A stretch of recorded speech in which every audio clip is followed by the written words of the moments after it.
हाय लोगोफोर, थांनाय बोसोरनि क्रिसमासआव आंनि बेरायनाय आरो आंनि लोगोफोरजों बेरायनायखौ आं दिनै नोंसोरनो खोन्थानो लादों। अन्नानै नायलांगोन होननानै आसा खालामो।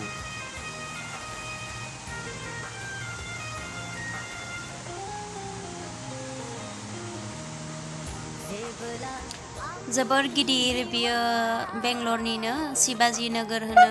बेयाव गोबां मानसिफोर फैयो।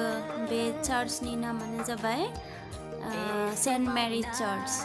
स' बेंगलरनि फेमास बियो मोनसे गिर्जा। थ' बेयाव आङो आंनि लोगोफोरजों क्रिसमासाव थांनायमोन। स' बेयाव आङो बिदिनो ससे गुसुं भिडिअ खालामनाय जादों। स' बेखौ आङो दिनैसो इडिट खालामनाय जादों।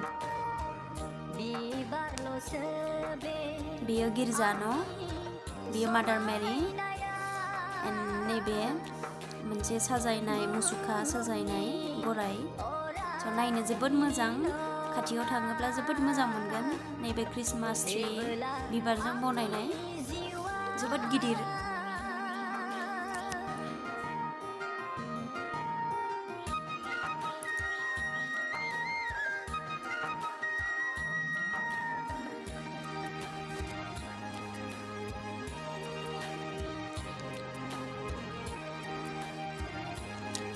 नोंथांमोना फैनानै नायोब्ला जोबोद गोजोननाय मोनगोन। जोबोद मोजां बे जायगाया, समायना जेरैथिंबो साजायनाय।